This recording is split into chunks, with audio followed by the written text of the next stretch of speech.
அஸ்ஸலாமு அலைக்கும் வரஹ்மத்துல்லாஹி வபரகாத்துஹு. ஸ்ரீதேவி, இந்த மாட்டு வியாபாரம் இழிக்கிறீங்களே ஸ்ரீதேவியல், உங்களுக்கு தான் இந்த வீடியோ. கொஞ்சம் ரோசிங்க பார்ப்போம். எங்கள்ட ஸ்ரீலங்காவில் இந்த கூலி தொழிலாளர் நிறைய பேர் இருக்கிறாங்களே, கூடுதலாக கூலி தொழிலாளர் வைப்பாங்க.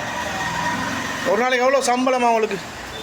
ஒரு 2000 ரூபா, ஒரு 2500 ஒரு 3000 இந்த மாதிரி தான் சம்பளம் வைக்க போகுது.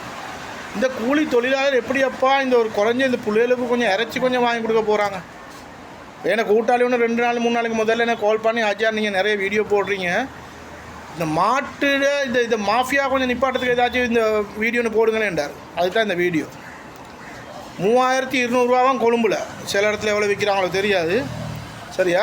இனி இந்த மாடுகள் என்ன, இந்த மாட்டுக்கு யார் இந்த விலை நிர்ணயம் பண்ணுற?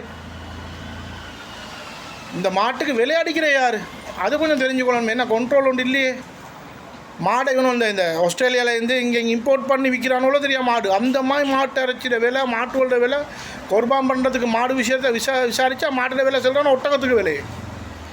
நீ வாப்பா உங்களுக்கு அந்த கொழும்பு பாசையில் சொல்லுவாங்களே இடி புழுமென்னு சொல்லி, நீ அப்படி பதுவா செய்ய போகிறல்ல, பதுவா செய்கிறவங்க இருப்பாங்க. உங்களுக்கு நீங்கள் கொஞ்சம் இறக்கம் காட்டுங்க.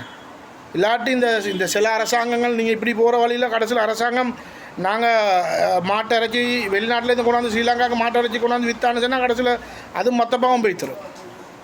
ஏன்னா இந்தியா தான் நானூறுபாய் லீடிங்கில் நிற்கிறாங்க மாட்டை இறைச்சி எக்ஸ்போர்ட் பண்ணுறதில்ல. சரி, அந்த லெவலுக்கு வராது. கொஞ்சம் நீங்கள் கொஞ்சம் ரோசிங்க.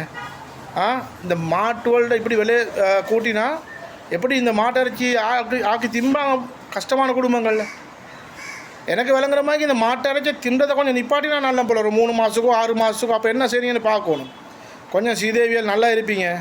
சரியா? கூட இந்த சீசன் வரப்போல் இன்னும் கொஞ்சம் விலை கூட. குர்பான் சீசன் வந்தால் மாட்டோட பக்கத்துக்கு திரும்பி பார்க்கலாம் சொல்கிற விலையில் ஒன்று ஒட்டகத்தோட விலை. அதனால் கொஞ்சம் நீங்களும் ரோசிங்க. கொஞ்சம் இந்த மாட்டுகளுக்கு சாதாரணமான ஒரு விலை ஒன்று வச்சு வியாபாரத்தை பண்ணு. ஏன்னா இதெல்லாம் தொடர்ந்து செஞ்சுட்டு போகலாம்.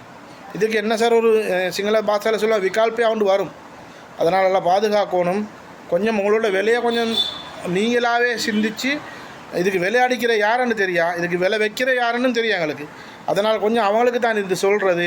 கொஞ்சம் விலையில் குறைச்சி மக்களுக்கு ஒரு நலவு செய்ய பாருங்கள். இன்ஷா அல்லாஹ். அல்லாஹ் ரஹ்மத் செய்வான் அவங்களுக்கு. அஸ்ஸலாமு அலைக்கும்.